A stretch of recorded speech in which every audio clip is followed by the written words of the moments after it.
आज हम इस वीडियो में बात करेंगे क्वेश्चन नंबर 30 की। ओके, इसके 3 पार्ट है और ये CBSE 20 में पूछा गया है। ओके, याद रखना इंपॉर्टेंट है।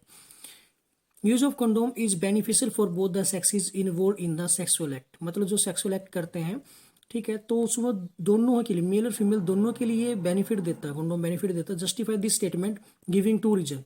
दो हमें कारण बताने हैं कि दोनों को ही क्यों देता है, मतलब क्या क्या बेनिफिट देता है जो दोनों को होते हैं। एक तो ये हो गया क्वेश्चन। दूसरा क्या है, how do oral contraceptive help in avoiding pregnancy. Oral contraceptive है वो प्रेगनेंसी से कैसे अवॉइड करते हैं। देखो हमें याद रखना है, जैसे कॉपर टी का बताया था हमने, ठीक है, ऐसे ही यहाँ पे ओरल कॉन्ट्रासेप्टिव का बताना है कि वो किस तरीके से अवॉइड करती हैं। फिर नेक्स्ट में क्या बताना, what is the sex selective abortion. Sex selective abortion क्या है, ठीक है, इंपॉर्टेंट है, इस तरह के क्वेश्चन पूछ सकता है। How does it affect A healthy society. एक हेल्थी सोसाइटी कैसे अफेक्ट करता है। देखो एक ही क्वेश्चन में 2 क्वेश्चन है। स्टेट एनी वन कॉन्सिक्वेंस, इसका एक का क्या मतलब कॉन्सिक्वेंस हो सकते हैं, परिणाम हो सकते हैं, ठीक है। तो ये चीज़ है, इस तरह क्वेश्चन सीबीएसई जरूर पूछता है आपके पॉइंट ऑफ व्यू लेने के लिए, ठीक है। तो अभी हम देखते हैं इनके आंसर। तो देखो, use of condom is beneficial for both the sexes involve in sexual act. दोनों के लिए बेनिफिट देगा वो। It is because of the following fact. क्या फैक्ट हो सकते हैं देखते हैं। It prevent pregnancy which is not desired by a couple. मतलब किसी कपल को अगर जरूरत नहीं प्रेगनेंसी की तो वो कंडोम क्या करेगा, बचाएगा, प्रेगनेंसी होने नहीं देगा, ठीक है। It save both the partner from sexually transmitted disease. मतलब एड्स जैसी बीमारी से बचाया भी देगा। एक ही ये मेथड होता है जो बचा सकता है एसटीडीज से, ठीक है। तो ये बात याद रखनी, दोनों पॉइंट को याद रखना है। अब ओरल कॉन्ट्रासेप्टिव की बात करते हैं, ये किस तरीके से, देखो हम बता तो देंगे कॉन्ट्रासेप्टिव डिवाइस और ये प्रेगनेंसी बचाते हैं, लेकिन मेथड क्या है इनका बचाने का, ठीक है ना, वो देखते हैं हम यहाँ पे, वो जरूरी है। Oral contraceptive are the hormonal pill. ये हार्मोनल पिल होती हैं, पिल्स होती हैं, which are taken by the female. Female इनको लेती है, ठीक है, after their menstruation ends up, ठीक है, जब उनकी मेंस्ट्रुएशन क्या होती है, खत्म होती है। It is taken for 21 days. ये 21 डेज तक ली जाती हैं, ठीक है। It change the cyclic event of ovulation. ये ओवुलेशन के साइक्लिक इवेंट को क्या कर देते हैं, चेंज कर देती है, ठीक है, जो मतलब थोड़ा लेट कर देंगे इसको, ठीक है, इस तरीके से मतलब। So mature ovum is not available for the fertilisation.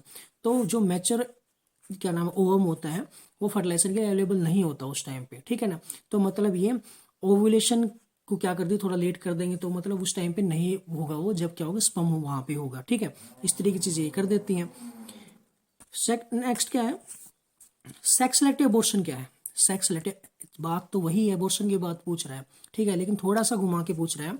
Sex selective abortion क्या है, means if foetus is female, अगर फीमेल फेटस है, ठीक है, it is killed and extracted, इसको किल कर दिया जाता है, वोम के अंदर, गर्भ के अंदर ही क्या कर दिया जाता है, किल कर दिया, अगर पता लग जाए तो, ठीक है ना। This create a imbalance in the society. अब ऐसा करने से क्या, अगर सभी ऐसा करने लग जाए तो क्या हो जाए, इम्बेलेंस हो जाए सोसाइटी के अंदर, तो फीमेल तो होगा ही नहीं, तो डिस्टर्बिंग द सेक्स रेशियो, तो सेक्स रेशियो को क्या डिस्टर्ब कर सकता है, तो इसका कॉन्सिक्वेंसेज हो जाएंगे, ठीक है। तो बस यही था जो हमें बताना था, ठीक है। नेक्स्ट क्वेश्चन में हमें क्या बताना, what are the various way to avoid pregnancy. Pregnancy के अलग अलग मेथड बताने, एलबोरेट एनी वन मेथड, किसी एक को हमें एक्सप्लेन करना है यहाँ पे। तो हम देख लेते हैं यहाँ पे, way to avoid pregnancy are called contraceptive method. इन वे, सभी वे को क्या बोलते हैं, कॉन्ट्रासेप्टिव मेथड बोलते हैं, कंफ्यूज मत होना वहाँ पे। It include a number of way such as, कौन कौन से वे हो सकते हैं, मैकेनिकल बैरियर हो, जैसे कॉन्डोम वगैरह हो गए, ड्रग्स हो सकते हैं, ओरल पिल हो गई फीमेल्स के लिए, ठीक है ना। अच्छा, IUCD हो गया, इंट्रा यूट्राइन डिवाइस हो गई, ठीक है ना, intra uterine contraceptive device, okay, जैसे कॉपर टी वगैरह ये हो गए।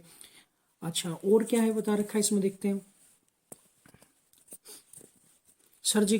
Surgical method for permanent contraception. अगर परमानेंट, देखो हाँ, ये इस तरह क्वेश्चन भी पूछ सकता है कि परमानेंटली हम करना चाहते कौन सा मेथड यूज करेंगे, तो सर्जिकल मेथड है परमानेंट मेथड। मैकेनिकल बैरियर है, there are number of methods that create barrier between the sperm and eggs. जैसे कॉन्डोम वगैरह हो गए, मैकेनिकल बैरियर का काम करते हैं, स्पर्म और एग के बीच में आ जाते हैं, मतलब इनको उनको फ्यूज नहीं होने देते हैं, ठीक है। सम ऑफ देम आर फॉलो, तो इनको बता रखा देखो, कॉन्डोम वगैरह है। It is a fine rubber balloon, ये कैसा होता है, रबर से बना होता है, फाइन होता है, बहुत पतला होता है, मतलब, ठीक है ना, बैलून लाइक होता है। स्ट्रक्चर वोन ओवर द पेनिस, पेनिस के ऊपर पहनाया जाता है, पेनिस के ऊपर कवर किया जाता है ड्यूरिंग सेक्सुअल इंटरकोर्स, कब, जब सेक्सुअल इंटरकोर्स करते हैं, मतलब, ठीक है। Semen is collected in it, जब सीमन क्या होगा, इजैकुलेट होगा, तो वो इस इस कॉन्डोम के अंदर ही रह जाता है वो, ठीक है ना, and not discharge into the vagina, और वेजाइना के अंदर डिस्चार्ज नहीं होता। जब पेनिस बाहर आता है कॉन्डोम के साथ तो उसके साथ ही वो बाहर जाता है। This method also prevent the spread of STDs like AIDS. तो इस तरह का मेथड है जो एड्स वगैरह, सेफिल्स वगैरह से, इन बीमारी से बचाता है, ठीक है। डायफ्राम और कैप्स, ठीक है ना, कैप्स वगैरह है, कैप्स मतलब कुछ इस तरह की कैप्स होती है ना, ठीक है। It can fitted in the cervix, इसको सर्विक्स के अंदर फिट किया जाता है of a women to prevent semen from reaching the fallopian tube, ताकि वो सर्विक्स के थ्रू ऊपर ना जाए, क्योंकि सर्विक्स को तो बंद कर दिया गया कैप्स लगा के, ठीक है, तो ऊपर जाएगा नहीं, वेजाइना के अंदर ही रह जाएगा वो, फ्लोपियन ट्यूब के अंदर नहीं जाएगा सीमन, ठीक है, तो फर्टिलाइजेशन बच जाएगी। तो इस तरीके से मेथड हो गया बैरियर मेथड, ये दोनों बैरियर मेथड है। तो नेक्स्ट क्वेश्चन देखते हैं अभी।